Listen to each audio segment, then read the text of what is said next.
আজকের এই ভিডিওতে তোমাদের সাথে শেয়ার করব একটা শার্টের A to Z কাটিং। এটা পার্ট 1। পার্ট 2 আমি তোমাদের সাথে শেয়ার করব যে সেই শার্টটা তোমরা কি করে স্টিচিং করবে।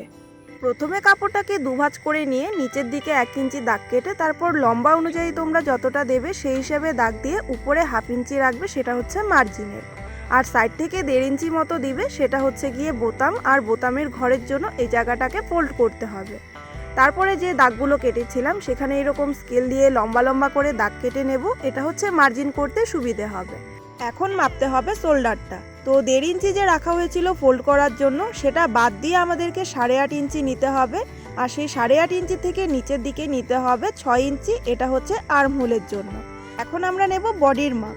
বডি যদি 32 ইঞ্চি হয় তাহলে আমরা এখানে 8 ইঞ্চি নেব, তারপর 1/2 ইঞ্চি দেব মার্জিনের জন্য। আর 8 ইঞ্চি যে নিতে হবে সেটা কিন্তু ফোল্ডের জন্য যে 1.5 ইঞ্চি রাখা হয়েছিল সাইডে সেটা বাদ দিয়ে তারপরে নিতে হবে। তারপর এরকম স্কেল দিয়ে যোগ করে দেব মার্জিনের সাথে মার্জিন আর যে পয়েন্টের সাথে পয়েন্ট। তারপর দেখো আমরা এখানে আর্মহোলের জায়গাটা এরকম গোল করে শেপ করে দিয়েছি, যেটা স্বাভাবিক করতেই হবে। আর এখানে কলারের জন্য দেখো আমি 2 ইঞ্চি দাগ কেটেছি আর ওই সাইড থেকে 1 ইঞ্চি নামিয়েছি। এই জায়গাটা একটু টেরা করে কাটতে হবে।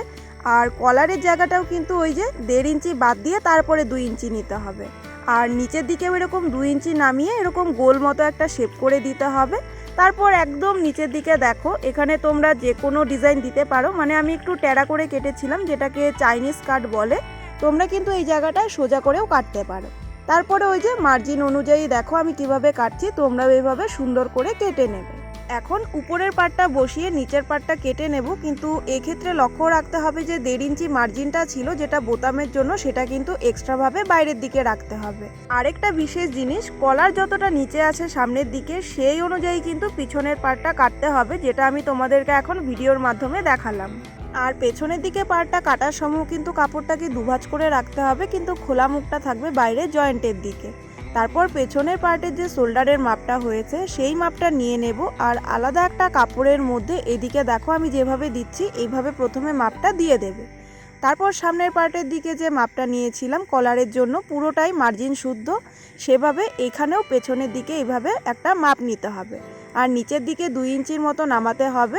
এই যে দেখো আমি 2 ইঞ্চির মতো নামিয়েছি। তারপর একটা শেপ করে দেবে, যেটা এখন আমি তোমাদেরকে ভিডিওতে দেখাচ্ছি। এভাবে শেপটা করার পর সাইড থেকে এই যে দেখো এখানে প্রথমে 2 ইঞ্চির মতো নিচে দাগ দিয়েছি। দাগ দেওয়ার পর ওই কাঁধের সাথে কিন্তু টেরা করে আমি মিলিয়ে দিয়েছিলাম। আর তারপর কাটবো। আর এখন যে লম্বা দিকের এই যে বর্তমানে যে কাটছি এটা এখানে 2 ইঞ্চির মতো আছে, সেটা তোমরা 2 থেকে 2.5 ইঞ্চি নিতে পারো। তারপর তো এইভাবে কেটে দেবে। আর ওখানে 2টা কাপড় কাটতে হবে যেহেতু 2 সাইড থেকে জয়েন করতে হবে। তো এখানে দেখো আমি একটার মাপে বসিয়ে আরেকটা এইভাবে কেটে নিয়েছি। এখন আমরা হাতাটা কাটবো। তো হাতা কাটার জন্য প্রথমে হাফ করে ভাঁজ করে নিয়ে নিচের দিকে একটু বেশি করেই মার্জিন রেখেছি। তারপর এখানে লম্বাটা দিয়েছিলাম 10 ইঞ্চির মতো, যেহেতু আমি হাফ শার্ট বানাচ্ছি।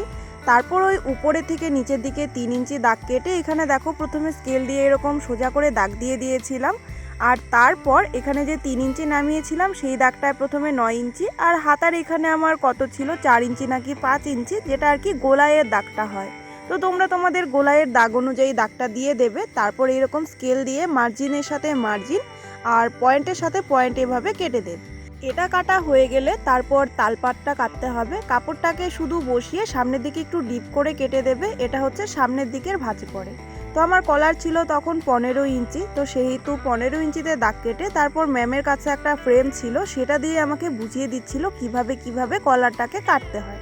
এই জায়গাটার ডিটেলস ভিডিও আমি করিনি সেভাবে, তোমরা যদি চাও তাহলে আলাদা করে আরেকটা নতুন ভিডিওতে আমি ডিটেলসে বুঝিয়ে দেব। বক্রমটা কাটা হয়ে গেলে এটা কাপড়ের উপরে রেখে আগে প্রেস করে নিতে হবে। প্রেস করে নিলে কি হয়, কাপড়টা থেকে বক্রমটা সরে না। কলারের মধ্যে 2টো পার্ট থাকে আর 2টো পার্টেই কিন্তু এভাবেই প্রেস করে নিতে হবে, যেভাবে আমি এখন তোমাদেরকে দেখাচ্ছি সেভাবেই করে নেবে। এই ভিডিওটা আমি এখানেই শেষ করছি। এটা ভিডিওর প্রথম পার্ট যেখানে আমি তোমাদেরকে কাটিংটা শেখালাম। নেক্সট আরেকটা পার্ট আসতে চলেছে, সেখানে আমি তোমাদেরকে দেখাবো যে তোমরা শার্টটা কি করে স্টিচিং করবে। সো দেখতে থেকো।